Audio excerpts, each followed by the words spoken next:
বন্ধুরা, রমজানের প্রথম রোজা চলছে। গত রাতে আমরা তারাবি পড়েছিলাম আমাদের মসজিদে। মোটামুটি অনেক মুসল্লি হয়েছে। যাক, মুসল্লিদের অবস্থান দেখে অনেক ভালো লেগেছে। ছোট বড় সবাই এসেছে এবং পুরো মসজিদটি কিন্তু ভরে গিয়েছিল। আমি প্রথম দিকেই ভিডিওটি করেছি। রমজান হচ্ছে রহমতের মাস, মাগফিরাতের মাস, নাজাতের মাস। এই রমজানে আল্লাহ তাআলা মানুষের হার লাইনে বরকত দান করেন। বিশেষ করে শারীরিক সুস্থতা একটি বড় নিয়ামত।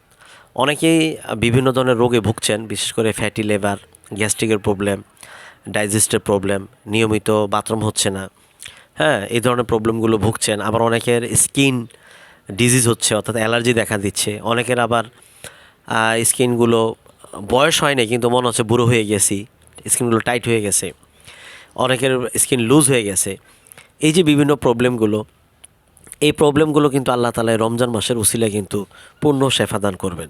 আপনারা অবশ্যই রমজানের 30টা অথবা 29টা রোজা যে কয়টাই হোক না কেন অবশ্যই রাখবেন এবং বাচ্চাদের ঘরে যারা আছেন সবাইকে রোজা রাখার জন্য সহযোগিতা করবেন।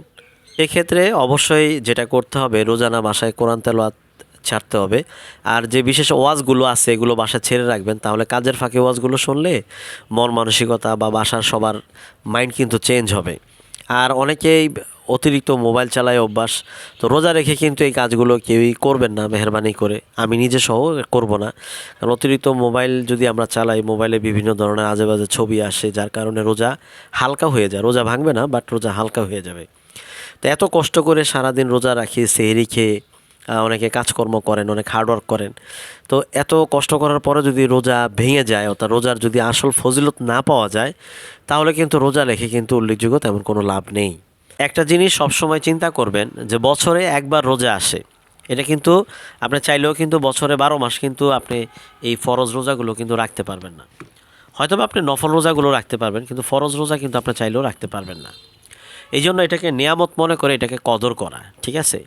অতিরিক্ত সেহরি খেতে হবে, অতিরিক্ত ইফতারি খেতে হবে, এটা কিন্তু রোজার উদ্দেশ্য না। রোজার উদ্দেশ্য হচ্ছে রোজা আসছে, রোজা রাখবো, চোখের হেফাজত করব, জবানের হেফাজত করব, হ্যাঁ, লেনদেনে সঠিকভাবে করব এবং আমাদের যে জাকাত আসছে, 1 বছরের মাল জমা হয়ে গেছে, যে জাকাতটা আমরা পুরোপুরি দিয়ে দিব হিসাব করে। ওলামায়ে কেরামের কাছ থেকে জেনে নিব কয় ভরি স্বর্ণ কত টাকা করে দিতে হবে, আর কত টাকা জমা আছে সেই অনুযায়ী টাকাগুলো আমাদেরকে দিয়ে দিতে হবে এবং আত্মীয় স্বজন যারা আছে তাদেরকে দিব, এলাকার পাড়া প্রতিবেশী যারা আছে তাদেরকে দিব। হ্যাঁ, যেভাবে দিলে ভালো হয় সেভাবেই দিব।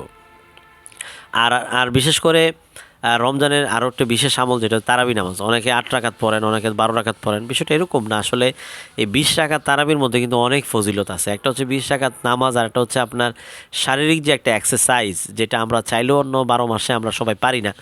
বিশেষ করে যারা এক্সারসাইজ করেন বিভিন্ন ইয়াতে গিয়ে, ব্যায়ামের যেই জায়গাগুলো আছে সেখানে করেন, তাদের হিসাবটা হচ্ছে আলাদা। অনেকে দৌড়ান, সেটা ভালো, তারা পারেন, কিন্তু আমরা ম্যাক্সিমাম লোকে কিন্তু আমরা এটা পারি না। তো তাদের ক্ষেত্রে কিন্তু এই রমজানের রোজা এবং প্লাস এই যে 20 টাকা তারাবি নামাজ এবং 5 ওয়াক্ত ফরজ নামাজ অথবা নফল নামাজ যেগুলো আছে, এগুলো যদি আমরা করতে পারি আমাদের জন্য অনেক ভালো হবে। আরেকটা বিষয় যেটা হচ্ছে কোরআন তেলাওয়াত। আমরা অবশ্যই কোরআন তেলাওয়াত রোজানা করার জন্য চেষ্টা করব, সকাল বিকাল রাত্রে। এতে করে কী হচ্ছে, চোখের জ্যোতি বাড়বে এবং আমার ব্রেনটা কিন্তু শার্প হবে, কারণ বিভিন্ন ডিপ্রেশনে থাকার কারণে ব্রেন কিন্তু অনেক হার্ড হয়ে যায়। এভাবে যদি আমরা রোজার মাসটা কাটাতে পারি, তাহলে আল্লাহ তাআলা আমাদের বাকি হায়াতের জিন্দিগি, একটা সুস্থতার জিন্দিগি আমাদেরকে দান করবেন। বিগত 1 বছর অনেক বড় বড় রোগ থেকে আমরা শান্তি থাকতে পারবো, ভালো থাকতে পারবো, সুস্থ থাকতে পারবো। আর আমাদের রোগ নেই এমন মানুষ মনে হয় পৃথিবীতে নেই। এই অসুস্থতাও কিন্তু আল্লাহ পাকের একটা নিয়ামত। তো মাঝে মধ্যে সিজনালি কিছু প্রবলেম আমাদের হতে পারে, যেমন এখন আমার ঠান্ডা লেগেছে, এরকম অনেকেরই হতে পারে। তো এটা নিয়ে বিচলিত হবার কিছু নেই, এটা অটোমেটিকলি সুস্থ হয়ে যাবে বা ঠিক হয়ে যাবে। তো পরিশেষে যে কথা বলতে চাই, যেহেতু রমজান মাস, সেই ক্ষেত্রে আমাদের যেটা করতে হবে, পাড়া প্রতিবেশীর খোঁজ খবর নিতে হবে এবং ইফতারিটা চেষ্টা করব 2-1জনকে ভাগাভাগি করে খাওয়ার জন্য। আপনি যতটুকুই ইফতারি বানান না কেন, সামান্য একটু ইফতারিও যদি কাউকে দিতে পারেন, সুবহানাল্লাহ, হাদিসে পাকের মধ্যে আসছে যে সে সমান রোজার সওয়াব পাবে। ঠিক আছে? একটু শরবত দিলেন, আপনি একটা আজকে স্পেশাল একটা শরবত বানিয়েছেন, এটা আপনার পার্শ্ববর্তী কাউকে দেন 1 গ্লাস, এটা তো আপনার সওয়াব পেয়ে যাবেন। আপনি খেজুর আনছেন, ভালো খেজুর আনছেন, দামি খেজুর, সেখান থেকে 2, 4, 5, 6টা খেজুর আপনি ওনাকে দিলেন যে ভাবি এটা দিয়ে ইফতারি করবেন বা ভাই এটা ইফতারি করবেন। আর একটা বিষয় যেটা হচ্ছে, ছোটোদেরকে কিন্তু অবশ্যই সেহরি খাওয়াতে হবে, অবশ্যই সেহরি খাওয়াতে হবে। ওরা রোজা রাখতে পারুক আর না পারুক, এটা তাদের ব্যাপার। যতক্ষণ পর্যন্ত থাকতে পারে থাকবে, কোনো সমস্যা নেই। ক্ষুধা লাগলে ওরাই বলবে যে আম্মু ক্ষুধা লাগছে, তখন আপনি খাবার দিয়ে দিবেন। কিন্তু এছাড়া আপনাকে অবশ্যই সেহরির সময় কিন্তু আপনার বেবিকে দিতে হবে, ডেকে তাদেরকে যতটুকুই পারে অতটুকু তারা খাবে। আর হচ্ছে আল্লাহ রসুল বলে দিয়েছেন তোমরা সেহরি খাবা, কারণ এটা ইহুদি নাসারাদের সাথে আমাদের পার্থক্য। ইহুদিরা সেহরি খায় না, আমরা সেহরি খাই, এটা অনেক সওয়াবের কাজ। এবং আল্লাহ রসুল বলছে এটা বরকতের খানা, অবশ্যই তোমরা সেহরি খাবে। আর হচ্ছে যাদের দুধের বাচ্চা আছে, দুধ খায়, তারা কিন্তু চিন্তা করে যে আমি যদি রোজা রাখি মনে হয় আমার বেবি দুধ পাবে না। বিষয়টা এরকম না।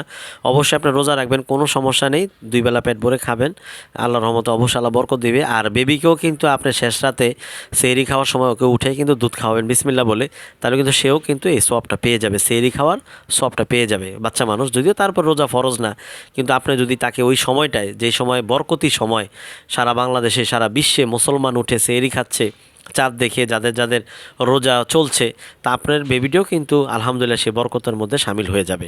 তো ভিডিওটি অবশ্যই শেয়ার করে দিবেন। আমরা কিন্তু প্রতিনিয়ত চেষ্টা করতেছি নতুন নতুন ভিডিও দেওয়ার জন্য। চ্যানেলটি সাবস্ক্রাইব করবেন। আপনি আমাদের এই ভিডিওটি কোন জেলা থেকে দেখছেন এটা কমেন্ট বক্সে বলে যাবেন।